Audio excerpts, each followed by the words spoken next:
नमस्कार सभी को। बहुत बहुत सभी का स्वागत आज के इस ध्यान सत्र में।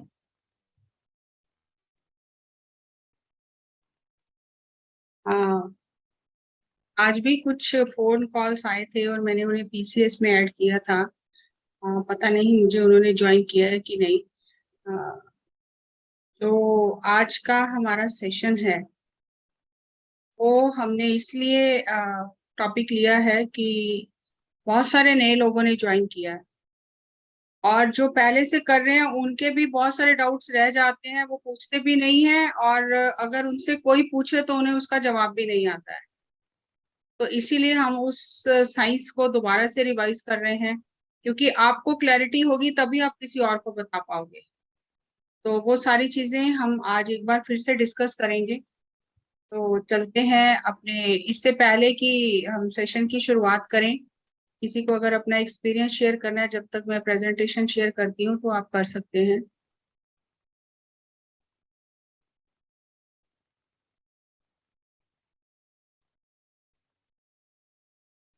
यस,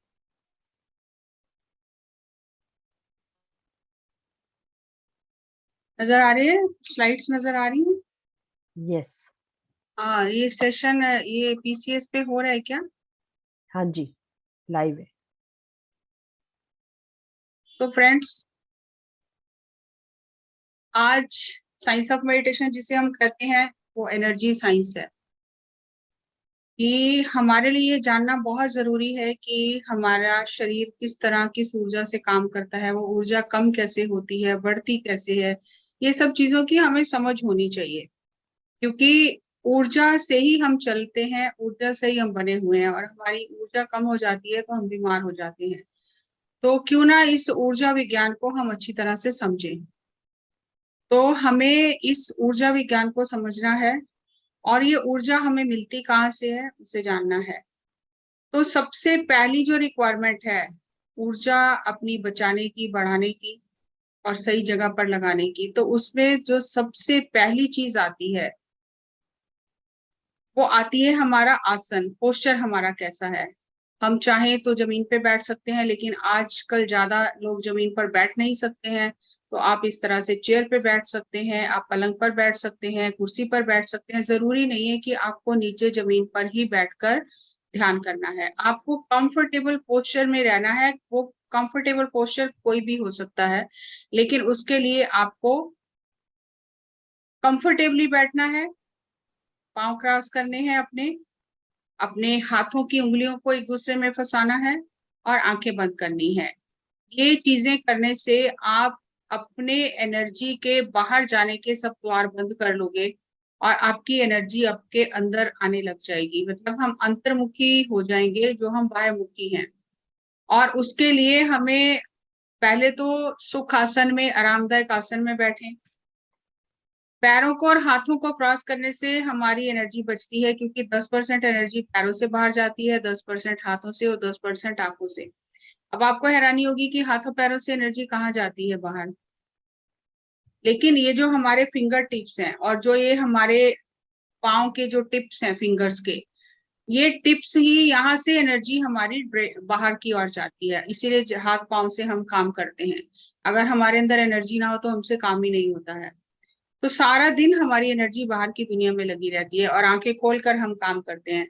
तो इसीलिए जब हम आंखें बंद करके, हाथों को क्रॉस करके, पैरों को क्रॉस करके बैठते हैं, तो बैठने से ही हमारी 100% एनर्जी बचने लग जाती है। दूसरी जो रिक्वायरमेंट है इसकी वो है, हमें अब आंखें बंद करके क्रॉस करके करना क्या है, तो हमें अपने ब्रेथ को ऑब्जर्व करना है।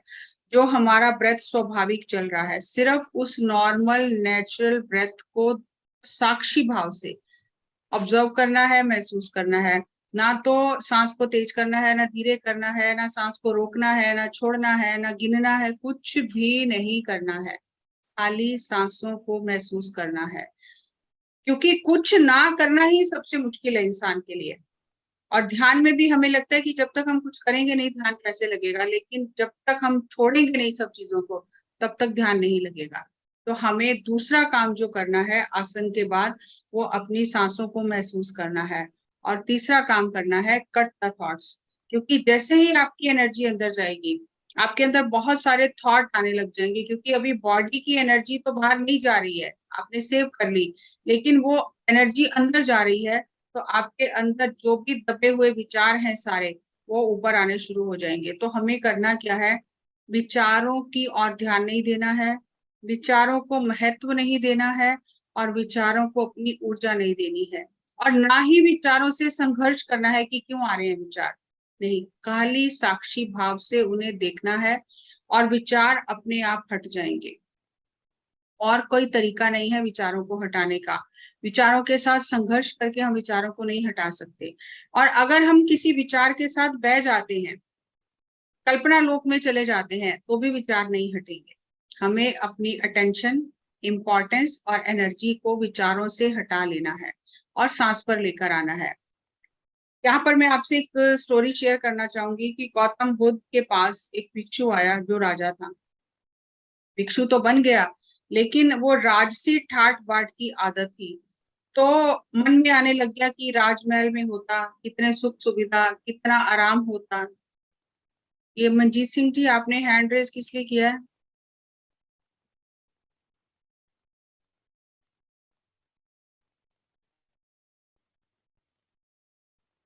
मंजीत सिंह जी, आपने हैंड रेज किस लिए किया है? अनम्यूट कीजिए। इन-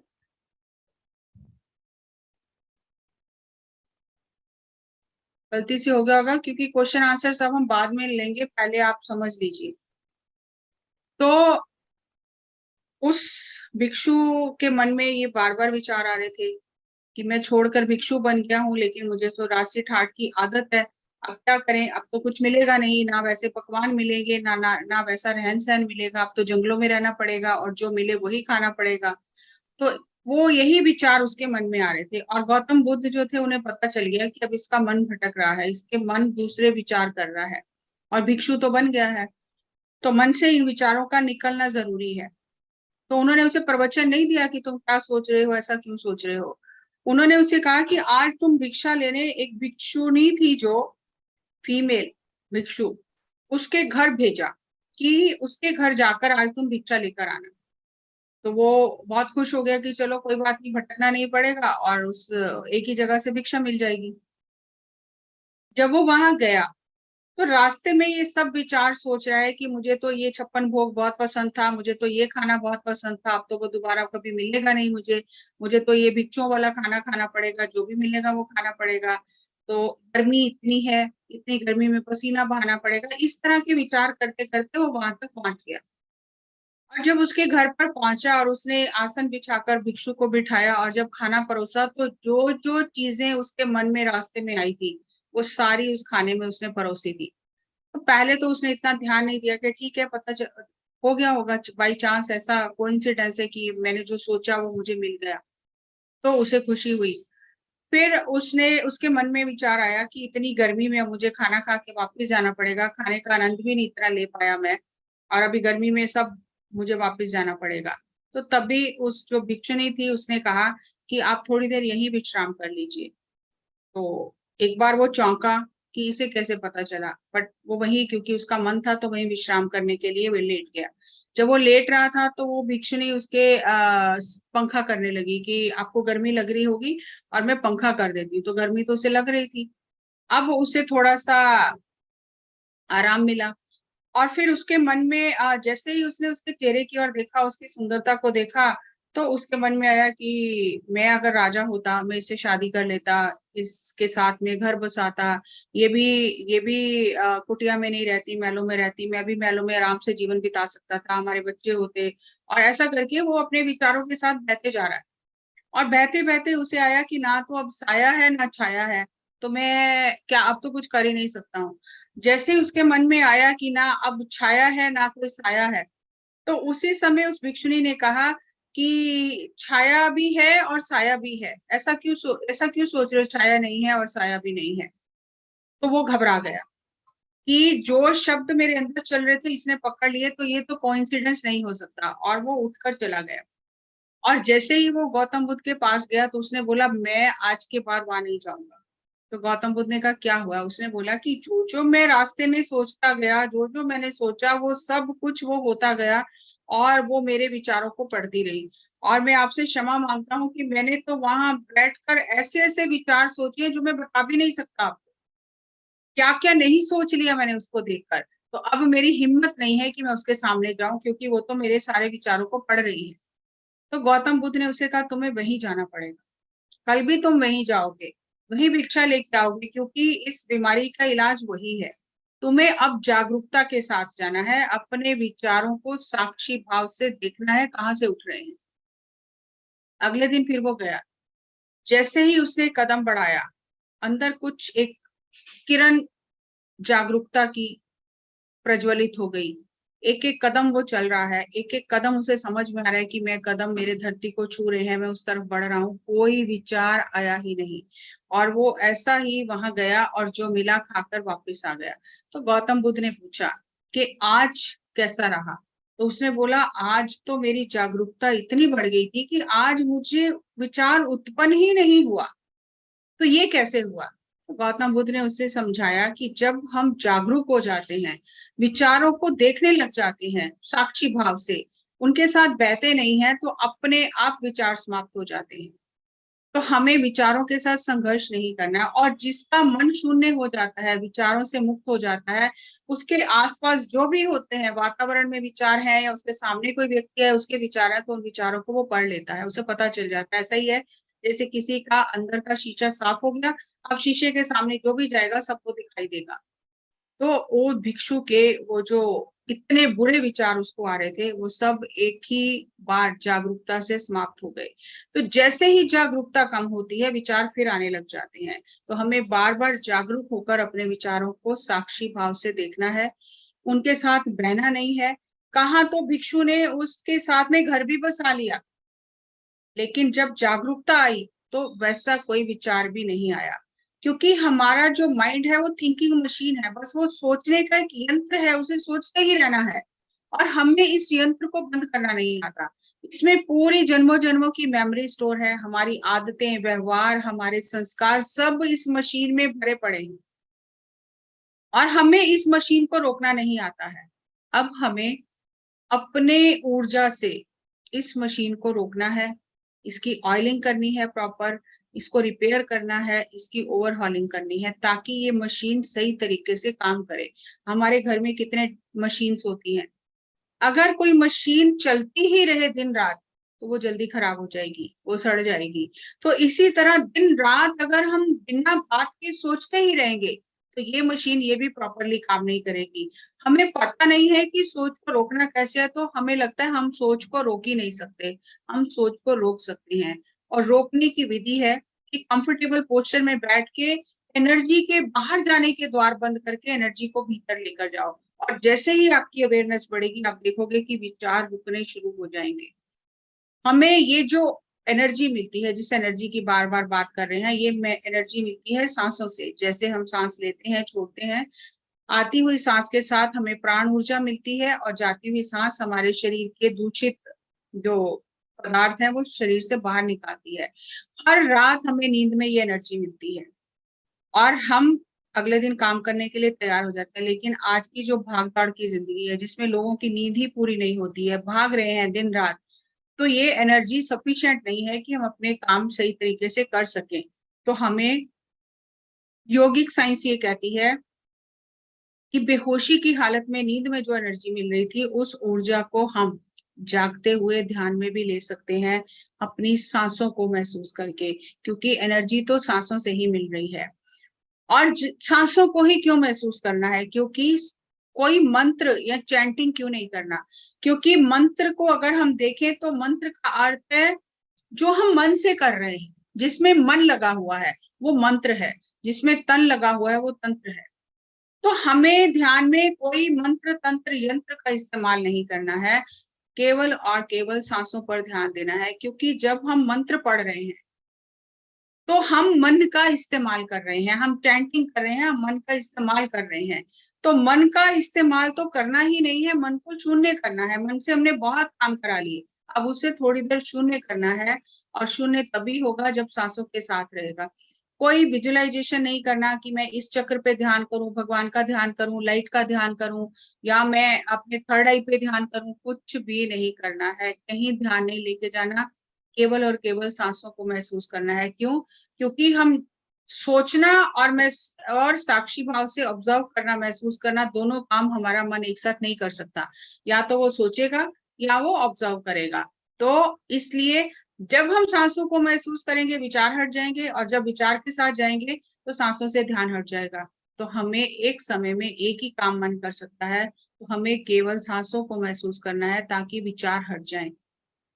ये जो यात्रा है, ये मन से मन के पार जाने की यात्रा है। मन हर तरह के विचारों से मुक्त हो, ना उसमें कोई संसारिक विचार चले उस समय, ना कोई आध्यात्मिक विचार चले, ना कोई वो कल्पना करे किसी गुरु की, किसी मंत्र की, किसी शक्ति की, कुछ ना करे। मन कुछ ना करे, वही ध्यान है। और वो तभी हो सकता है जब वो सांसों के साथ रहे, क्योंकि सांसें हमारे मन के अधीन नहीं है, सांसें प्रकृति चलाती है। और जब हम प्रकृति के साथ एक हो जाते हैं तो अपने आप हमारे जो अंदर का ऊर्जा तंत्र है वो ठीक होने लग जाता है, उसमें ऊर्जा बढ़ने लग जाती है। जैसे अगर मान लो किसी कमरे में अंधेरा है, तो उसका क्या करें हम? अंधेरे से लड़ने से तो कुछ भी नहीं होगा, ना अंधेरा कम होगा ना कुछ होगा। तो क्या करना है? हमें वहां पर एक दिया जलाना है। जैसे ही दिया चलेगा वहां पर प्रकाश हो जाएगा।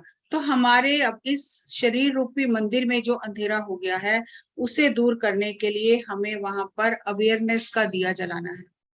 और वो दिया जलेगा सांसों के साथ एक होने से, क्योंकि सांसों में वो प्रकाश है जो हमारे अंदर के दिए को जला सकता है।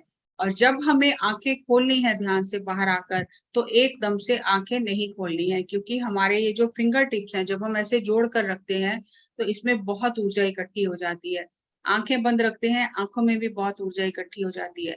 जैसे ही हम ध्यान से उठते हैं, आंखें खोले बिना हमें अपने हाथ खोलकर अपनी आंखों पर रखने हैं, ताकि वो एनर्जी सारी हमारे अंदर रिसाइकिल हो जाए, और फिर हम आराम से सहजता से आंखें खोलें। इसलिए ध्यान करते समय केवल और केवल सांसों को महसूस करना है।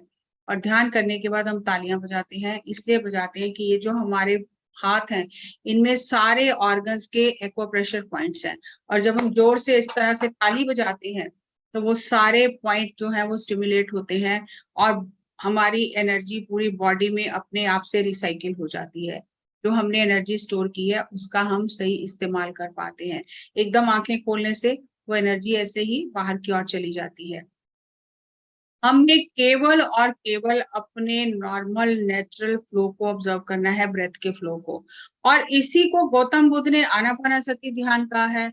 इसी को गुरुओं ने, जो 10 गुरु हुए हैं, उन्होंने सहज ध्यान कहा है, सहज योग, राजयोग कहा है। और इसी को ही क्रिया योग भी कहा गया है। अब यहाँ पर समझने की बात यह है कि क्रिया क्या है। क्रिया मतलब जो हो रहा है, जो हम कर नहीं रहे, कर्म हम करते हैं।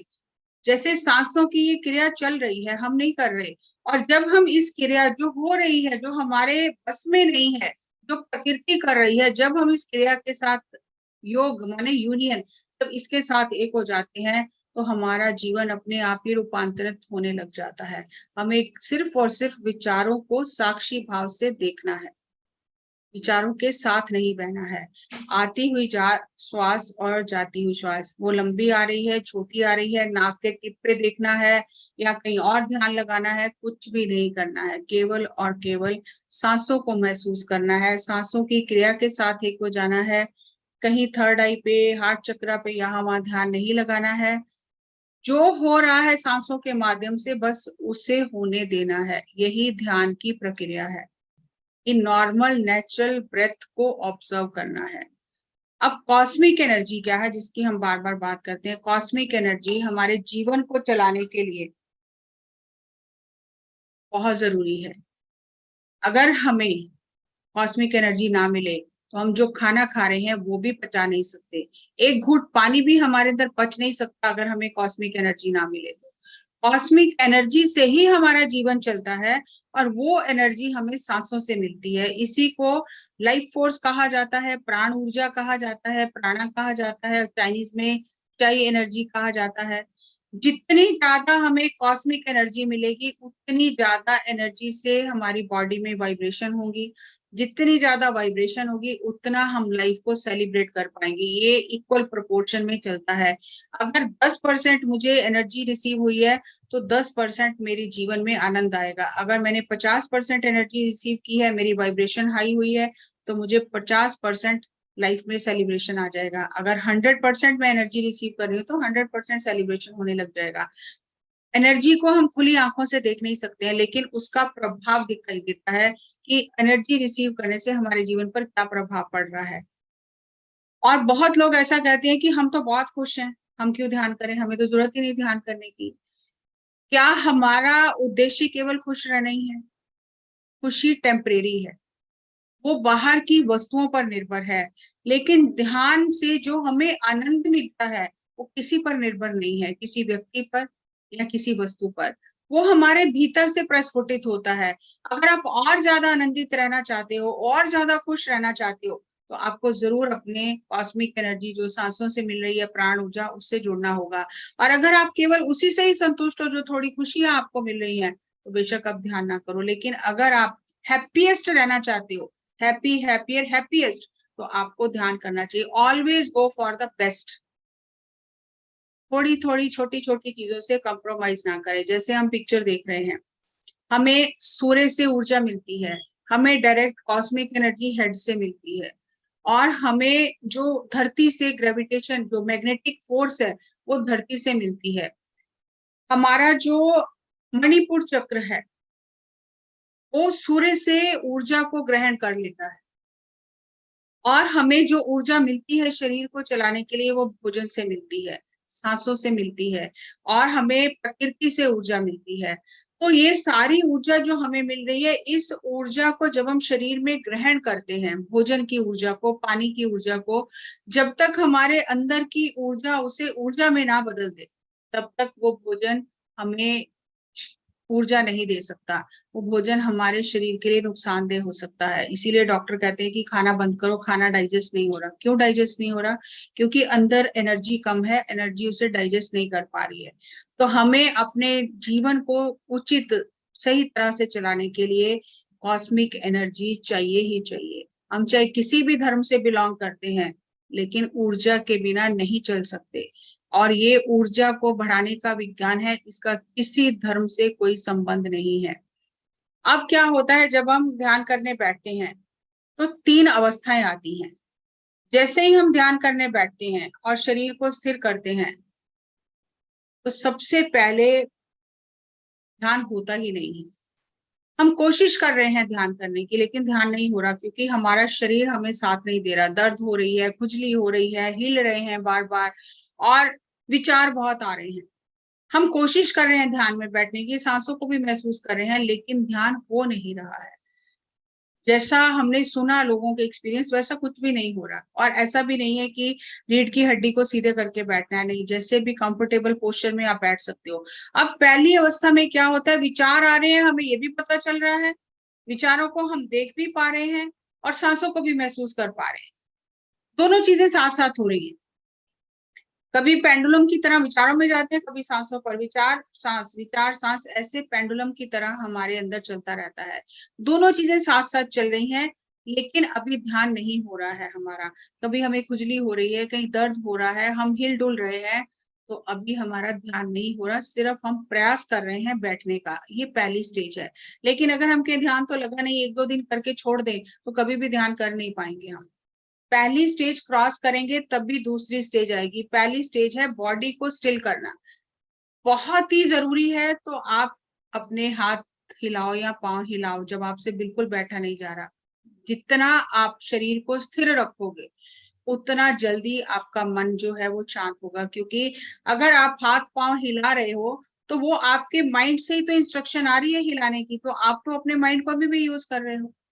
और मन का ये स्वभाव है, वो नई चीज को बहुत जल्दी अपनाना नहीं चाहता, बैठना नहीं चाहता। इसीलिए वो आपको अंदर से ऐसे लगता है कि खुजली हो रही है, घबराहट हो रही है, बेचैनी हो रही है, मैं फटाफट आंखें खोल दूं। तो आप पहले ही कदम पे पीछे हट गए। पहले कदम पे पीछे नहीं हटना, हमें दृढ़ता से बैठना है। इसे कहते हैं जबरदस्ती बैठना ही है। दूसरी जो चरण आता है, सांसों को महसूस करना। सांसों को महसूस करते रहने से, जो हम ये प्रयास कर रहे हैं, धीरे धीरे अभ्यास करने से ये निष्प्रयास होने लग जाता है, ऑटोमेटिकली होने लग जाता है। जैसे अगर हम साइकिल चलाते हैं, पहली बार तो साइकिल चलानी नहीं आ जाती ना, गाड़ी सीखते हैं एक ही बार में तो नहीं आ जाती ना, पहले ट्रेनिंग लेनी पड़ती है, फिर उसकी प्रैक्टिस करनी पड़ती है। और जैसे जैसे प्रैक्टिस करते हैं, हम फिर बातें भी कर सकते हैं, हम फिर म्यूजिक भी सुन सकते हैं, आसपास के ट्रैफिक को भी देख सकते हैं, आगे भी देख सकते हैं, पीछे भी देख सकते हैं, और हम अपनी गाड़ी भी चला सकते हैं। क्योंकि अब हमें प्रैक्टिस होगी, वो जो हम सीख रहे थे वो एफर्टलेस हो गया, अब हमें उसको करने के लिए कोई एफर्ट नहीं करना है।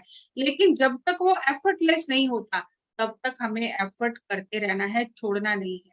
और जैसे जैसे हम इसका प्रयास करेंगे, तो ये जो हमारा स्थूल शरीर है, स्थूल शरीर में जो हम नाक से सांस ले रहे हैं, धीरे धीरे महसूस करते करते सांस भी सूक्ष्म हो जाएगी। और जब सांस के साथ प्राण ऊर्जा अत्यधिक मात्रा में शरीर में जाएगी, तो उससे हमारे अंदर के सूक्ष्म शरीर भी पोषित होंगे। और बीच बीच में ऐसे पल आएंगे जब कोई भी विचार नहीं होगा, और जब वो पल आएगा, उसी पल हम ऊर्जा को ग्रहण कर सकते हैं। तो वो जो थॉट के बीच की कड़ी टूटती है, जो दो थॉट जुड़े हैं, लगातार एक चेन चल रही है थॉट्स की, लेकिन दूसरी अवस्था में जैसे जैसे आप सांसों को महसूस करते हो, वो कड़ियां टूटने लग जाती हैं। तो दो थॉट के बीच में धीरे धीरे गैप बढ़ने लग जाता है, और जैसे जैसे गैप बढ़ता है, आप ज्यादा एनर्जी रिसीव करने लग जाते हो, आपका नाड़ी मंडल शुद्ध होने लग जाता है। क्योंकि अब आपके जो सूक्ष्म शरीर है, इथिक बॉडी, प्राण शरीर है, उसमें ऊर्जा का प्रवाह बढ़ रहा है। और आपका जो प्राण ऊर्जा का शरीर है, प्राण में कोश है, उसमें 72,000 नाड़ियां हैं, जो छोटे छोटे एनर्जी ट्यूब्स हैं, जो बंद पड़ जाते हैं, तो वो उनमें शुद्धिकरण होने लग जाता है। और ये कोई केक वॉक नहीं है कि मैंने केक खाया तो बस मेरा पेट भर गया, नहीं। जब नाड़ी मंडल शुद्ध होता है, बहुत सारे एक्सपीरियंस आते हैं, दर्द होती है, घबराहट होती है, बेचैनी होती है, लगता है उठ जाए, दर्द सहन नहीं होता है। लेकिन क्योंकि नाड़ी मंडल शुद्ध करना है, तो हमें बैठना ही पड़ेगा, सांसों को महसूस करना ही पड़ेगा। और धीरे धीरे जब हमारा नाड़ी मंडल शुद्ध हो जाएगा, तब हम तीसरी स्टेज में पहुंचेंगे। और तीसरी स्टेज है हमारे अंदर थर्ड आई का एक्टिवेशन होना, या अंदर की शक्तियों का जागना। उसमें इंट्यूशन हो सकती है, गट फीलिंग हो सकती है, हमारा आत्मबोध बढ़ सकता है, बहुत सारी हमारे अंदर शक्तियां हैं जो धीरे धीरे जागृत होने लग जाती हैं। अलग अलग तरह के रंग दिखाई दे सकते हैं, बहुत सारे अनुभव होते हैं। आज हम अनुभवों पे बात नहीं करेंगे। जो भी हो जाए, आंख नहीं खोलनी है, विचारों को जाने देना है, और धीरे धीरे हमें ध्यान में अनुभव होने लग जाएंगे। आराम से अनुभवों का भी आनंद लेना है। ये क्यों हो रहा है, ऐसा क्यों हो रहा है, डर गए, आंखें खोल दी, नहीं। जो भी अनुभव हो रहा है, बहुत सहजता से बैठकर उसका आनंद लो, उसे एंजॉय करो। और ध्यान से बाहर आने के बाद बार बार ये प्रश्न ना करो कि ऐसा हुआ तो इसका क्या मतलब है, ऐसा हुआ तो इसका क्या मतलब है। ध्यान में 7 तरह के अनुभव होते हैं, उसे समझ लो। और जो अनुभव होते हैं साधकों को, उसको समझ लो। और उसके बाद आपको जो अनुभव हुआ है, बस उसे महसूस करो। आपको अनुभवों के मतलब नहीं निकालने हैं। और जैसे जैसे आप इसका अभ्यास करोगे, धीरे धीरे आपका जो माइंड है, कभी भी मन जो है पूरी तरह विचार शून्य नहीं होता है। बहुत थोड़े विचार काम के आते हैं फिर, इसीलिए रादर एम्प्टी कहा जाता है। थोड़ा थोड़ा विचारों से मुक्त होता है, और फिर उन मुक्त विचारों की, मुक्त की जो अवस्था बीच में आती है, उसमें हमें मेटाफिजिकल, पारलौकिक अनुभव होने लग जाते हैं। और उन पारलौकिक अनुभवों को भी हम अपने फिजिकल माइंड से नहीं समझ सकते, तो उसमें ज्यादा दिमाग ना लगाओ कि ये अनुभव क्या है, इसका मतलब क्या है। अब थोड़ा सा हम देखेंगे कि नींद, ध्यान, कॉस्मिक एनर्जी और एस्ट्रल ट्रैवल क्या है। हर व्यक्ति रात में एस्ट्रल ट्रैवल करता है। सपना क्या है, आपका एस्ट्रल ट्रैवल है। जैसे ही नींद में गहरे चले जाते हैं, हम प्राण ऊर्जा को रिसीव करते हैं, ग्रहण करते हैं, जो कि हम मेडिटेशन में करते हैं। वही चीज नींद में भी हमारे साथ होती है। और नींद में हमारा सूक्ष्म शरीर शरीर से बाहर निकल जाता है, वो ब्रह्मांड से प्राण ऊर्जा को अत्यधिक मात्रा में ग्रहण करता है। और हमारी बॉडी में जो भी हमें थकान होती है, जो भी हमारी बॉडी में सारा दिन टिश्यूज बनते हैं, टिश्यूज टूटते हैं, वो सब रात को ऑटोमेटिकली रिपेयर हो जाते हैं ऊर्जा से। अगर हमें सही नींद ना आए तो हमारा शरीर बीमार होने लग जाता है।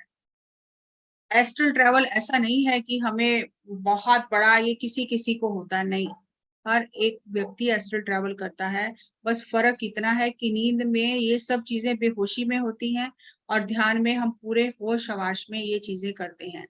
अब जैसे ही हम ध्यान करना शुरू करते हैं तो बहुत सारे हमें एक्सपीरियंस होते हैं। सबसे पहले तो लोगों को ऐसा लगता है कि मैं ध्यान कर रहा था कि मैं सो गया था, मुझे तो नींद आ गई, मुझे लगता है मैं सो गया था। तो सबसे पहली अवस्था जो आती है, अगर आपको नींद भी आ रही है तो वो आपके शरीर के लिए बहुत जरूरी है। और क्योंकि आप ध्यान की अवस्था में हो और आप ध्यान कर रहे हो, सांसों को महसूस कर रहे हो, आपका मन और शरीर रिलैक्स हो रहा है, तो सबसे पहली अवस्था आती है निद्रा योग की, आपको नींद ही आ जाती है। और ये नींद आपके शरीर के लिए बहुत जरूरी है। और अगर आपकी आंख लग गई है, आपको ध्यान में नींद आ गई है, तो घबराने की, चिंता करने की कोई बात नहीं है। जैसे ही आपको अवेयरनेस आ जाए, फिर वापस अपने ब्रेथ को महसूस करने लग जाओ और ध्यान में बैठ जाओ। तो ये फर्स्ट स्टेज है। जैसे एक छोटा बच्चा नर्सरी में जाता है स्कूल, और वो जाके सो जाता है, खाता है और सो जाता है, इसी तरह जब हमें आदत नहीं है, शुरू शुरू में ध्यान करते हैं तो हमें नींद आ जाती है। दूसरी अवस्था आती है योग निद्रा। फिर हमारी नींद में भी अवेयरनेस बढ़ जाती है, जिसे योग निद्रा कहा जाता है। और ये इस तरह की योग निद्रा भी हमारे शरीर की हीलिंग के लिए बहुत जरूरी है। अगर आपको ऐसा लग रहा है तो उन मोमेंट्स को एंजॉय करो। ऐसा क्यों हो रहा है, क्यों हो रहा है, मुझे तो नींद आ रही है, नहीं, उसको एंजॉय करो, शरीर की हीलिंग होने दो।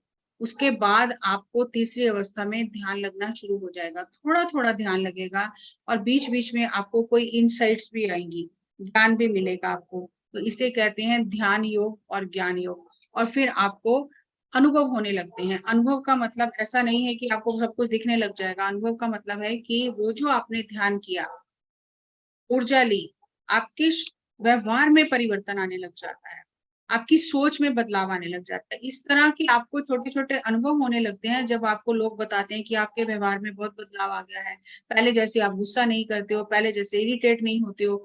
तो ये हमें अनुभव होने लग जाती हैं। और जैसे जैसे हम प्रैक्टिस करते रहते हैं, तो एडवांस स्टेज में क्या होता है, जब हम लगातार प्रैक्टिस कर रहे हैं, तो हम जैसे ही ध्यान में बैठते हैं तो हम योग निद्रा में चले जाते हैं। पहले हम ध्यान में सिटिंग फॉर मेडिटेशन, मेडिटेशन के लिए बैठे हैं, लेकिन इस एडवांस स्टेज में हम ध्यान में चले जाते हैं, we are sitting in meditation. और जैसे ही ध्यान करते हैं, विचार शून्य होते हैं, तो अपने आप समाधि स्थिति होने लग जाती है। और समाधि स्थिति में यानी हमें अपने प्रश्नों के समाधान मिल गए, हमारा दिव्य चक्षु उजागर होना शुरू हो जाता है, इसे दिव्य चक्षु योग कहते हैं। फिर हमें ज्ञान मिलना शुरू हो जाता है अपने भीतर से, और फिर उस ज्ञान और दिव्य चक्षु के हमें अनुभव होने लगते हैं। तो ये बहुत प्रोसेस है। आप ये मत सोचो कि बैठा हूं अभी 40 दिन हो गए कुछ हो नहीं रहा, तो वो भी आप एक विचार पकड़ के बैठे हो, मेरी हीलिंग हो जाए, मेरा ये ठीक हो जाए, वो ठीक हो जाए, वो भी एक विचार पकड़ के बैठे हो, मुझे अनुभव हो जाए, वो भी एक विचार पकड़ के बैठे हो, मेरा ध्यान अच्छा लग जाए, वो भी एक विचार है। कुछ भी नहीं करना, कुछ भी नहीं सोचना, बस केवल बैठना है और सांसों को महसूस करना है। और जैसे जैसे आप सांसों को महसूस करोगे, तो फिर एक अद्भुत घटना घटेगी। जब आप लगे ही रहोगे तो एक अद्भुत घटना घटेगी, जिसे कहते हैं ग्रेविटेशन टू लेविटेशन, कि हमारा ये जो भौतिक शरीर है, ये धरती की ऊर्जा से, गुरुत्वाकर्षण से बंधा हुआ है। लेकिन जैसे जैसे हम ऊर्जा ग्रहण करते हैं, हमारे सूक्ष्म शरीर जब ऊर्जा को ग्रहण करते हैं, हम एक कदम बढ़ाते हैं कि हमें सिर्फ बैठना है, कुछ नहीं करना, और सिर्फ बैठना है, सांसों को महसूस करना है। जैसे ही हम लग जाते हैं इस काम में कि जो भी हो मुझे तो बैठना ही है, तो जब हम उस समर्पण भाव से बैठते हैं बिना किसी अपेक्षा के, इच्छा के, तो गुरु शक्तियां अपने आप हमारा हाथ पकड़ लेती है, जिसे कहा जाता है ग्रेस। कि आप, ये कहा जाता है कि आप एक कदम बढ़ाते हो, गुरु 1000 कदम आगे से आपको लेने आता है।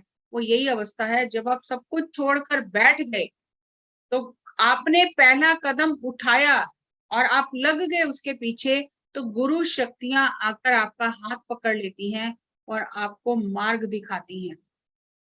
अगर हम खुद ही सब कुछ करने लग जाए कि मेरा ये चक्र एक्टिवेट हो जाए, मेरी कुंडली जाग जाए, मेरा ये हीलिंग हो जाए, तो हम इतना अपने आप को समझदार समझ रहे हैं कि हम इस एनर्जी से काम करवा सकते हैं। तो फिर गुरु शक्तियां भी कहती हैं जब तुम्हें सभी समझ है तो तुम ही कर लो। लेकिन जब हम सरेंडर कर देते हैं कि हमें कुछ नहीं पता, बस हम ध्यान कर रहे हैं, अब हमने सौंप दिया सब कुछ आपको, तो हमें पता भी नहीं चलेगा कौन से मास्टर आकर हमारी हेल्प करके हमारा रास्ता बनाकर हाथ पकड़कर हमें आगे लेके जाते रहेंगे। क्योंकि ये जो रास्ता है ये हम अपनी बुद्धि से, अपने मन से नहीं चल सकते। ये मन से पार की यात्रा है जिसमें हमें गुरु शक्तियां, मास्टर्स या ग्रेस जिसे कहा जाता है, दिव्य जो शक्तियों की अनुकंपा है, वही हमें इस मार्ग पर आगे लेके जा सकती है। और जैसे ही हम ध्यान करते हैं और हमारी जो एस्ट्रल बॉडी है, हमारा जो प्राणमय कोश है और हमारा जो मनोमय कोश है, इनकी हीलिंग होने लग जाती है, शुद्धिकरण होने लग जाता है। और इस पर रिसर्च किया गया, जैसे आप पिक्चर देख रहे हो, एंडी फ्रांसिस, इन्होंने एक बुद्धिस्ट मंक पर रिसर्च किया कि ध्यान करने से मस्तिष्क में कैसे बदलाव आता है।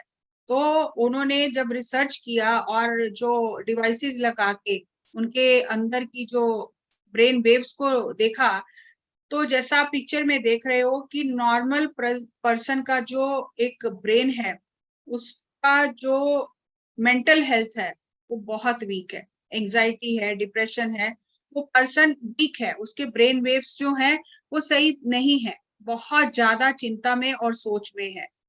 और 15 मिनट ध्यान कराने के बाद ऑटोमेटिकली उसका जो ब्रेन था, दोनों जो राइट और लेफ्ट ब्रेन में थोड़ा सा एडजस्टमेंट, थोड़ा सा सिंक्रोनिसिटी हो गई।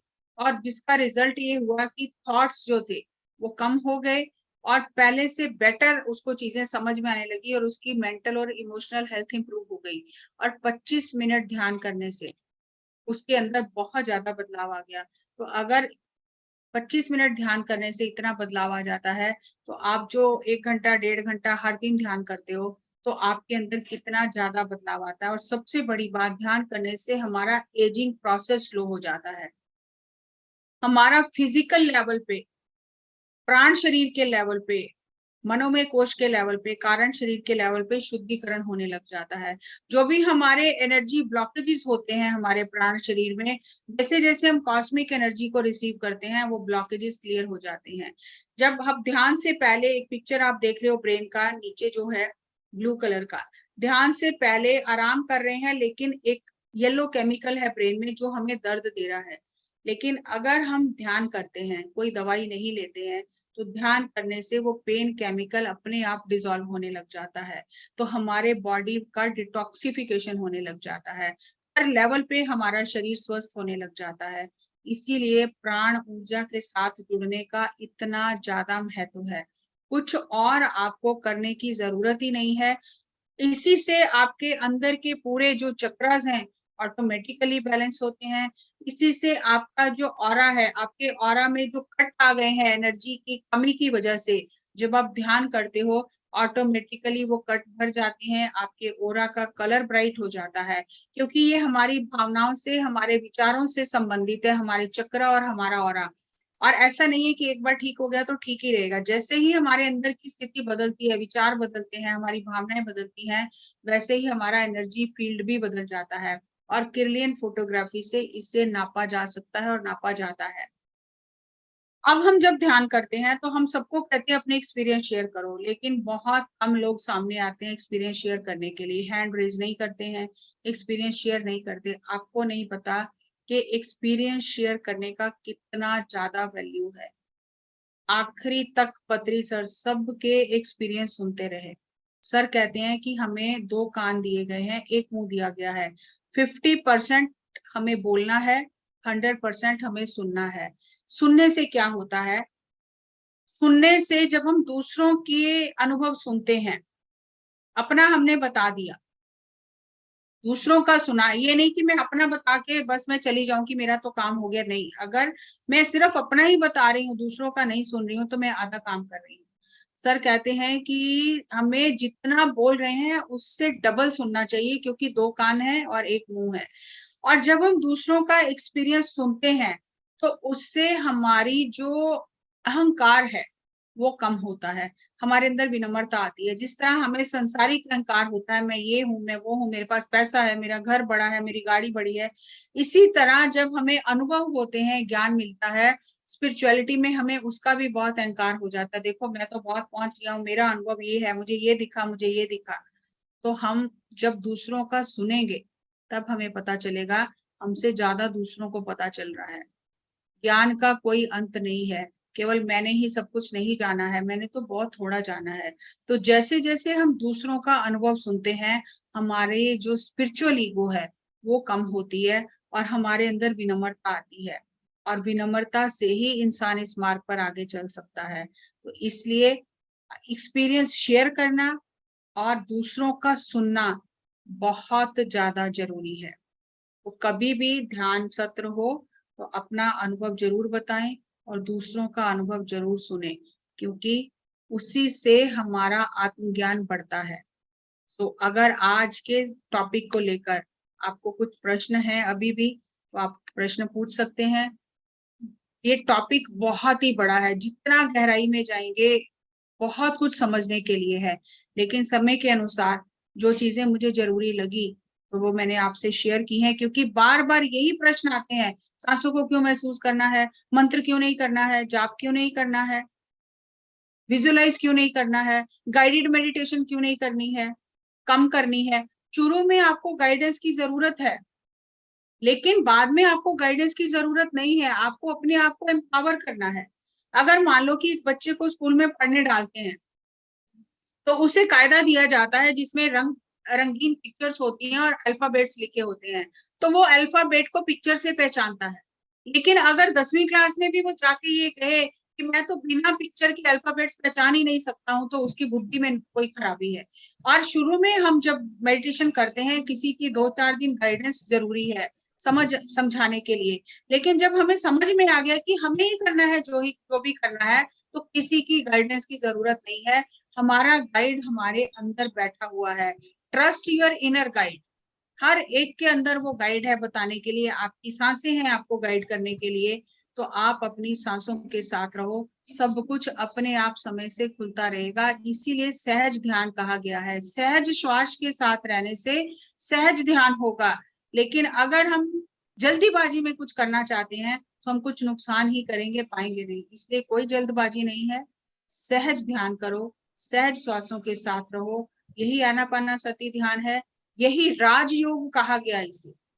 सभी योग जो है उनका राजा है ये, इसीलिए इसको राजयोग कहा गया है। तो राजयोग के साथ जुड़े, और ये राजयोग आपको स्वयं के साथ जोड़ेगा, दूसरों के साथ नहीं। लेकिन अगर आप दूसरों पर निर्भर रहेंगे तो स्वयं से नहीं जुड़ पाएंगे, आप दूसरों से जुड़ जाएंगे। हमें दूसरों से नहीं जुड़ना, स्वयं से जुड़ना है, और स्वयं की सांसों के साथ एक होना है। तो thank you, thank you, thank you.